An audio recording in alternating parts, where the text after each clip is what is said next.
So in today's video, we're going to be focusing on another field upgrade. It looks like there was a lot of requests to do another field upgrade video after I did that stopping video, explaining why you shouldn't be equipping it in pretty much every weapon. And it's kind of one of those things that's on a case-by-case scenario because of the recoil penalty you get when equipping it to most weapons. So I thought I'd start off with the Recon drone. We'll kind of move on as the series progresses. If people are interested in seeing more of these, let me know down in the comments section. But one of the things I wanted to focus on the Recon drone is because I think it's really underrated. I almost see no one pick it up when they have the opportunity to, and they don't have anything in that field upgrade slot.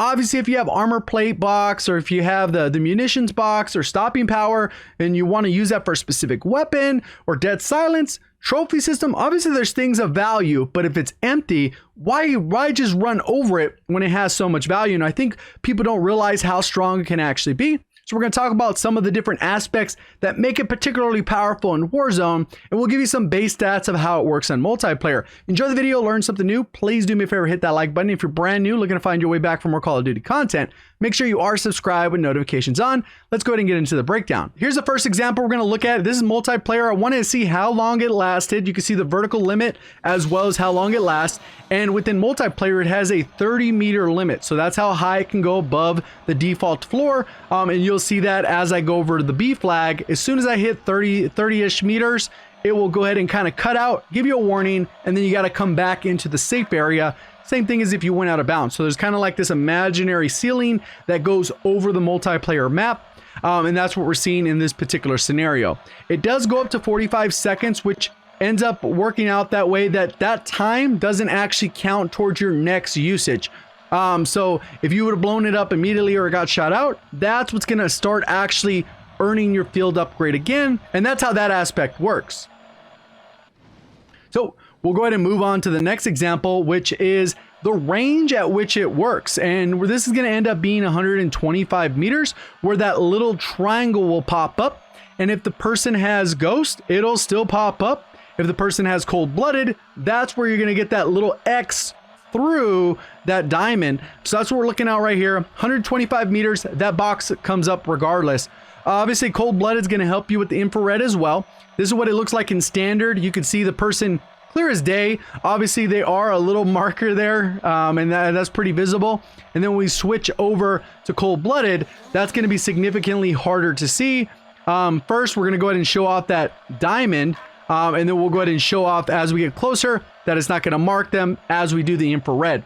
So there it is. You see that little diamond right there, right in the middle. He was just behind the flag. So when it says 121 meters, it's 4 meters behind, right around 125 meters. So right here, you can see it's not instantly marking them, but it still is giving that white diamond with the X through it. When we look at it Ghost, we're going to get the same example here.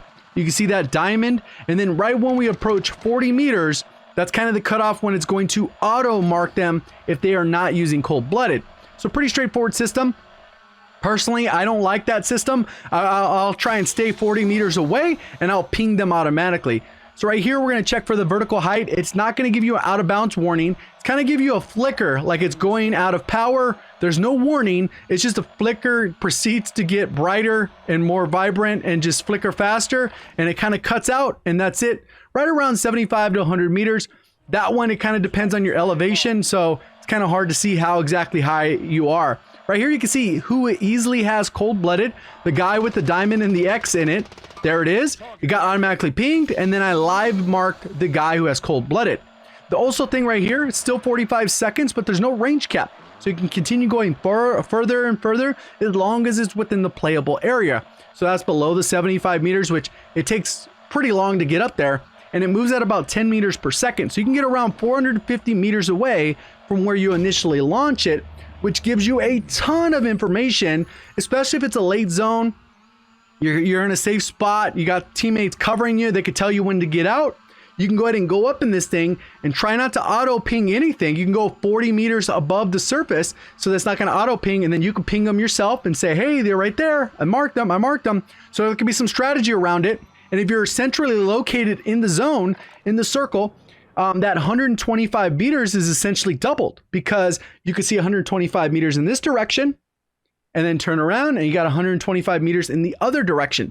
So you essentially have 250 meters which is a pretty big area when it comes to the map, especially if you could travel quite a bit. You get some good area to look around and mark players for your teammates so they know where enemies are going to be coming from.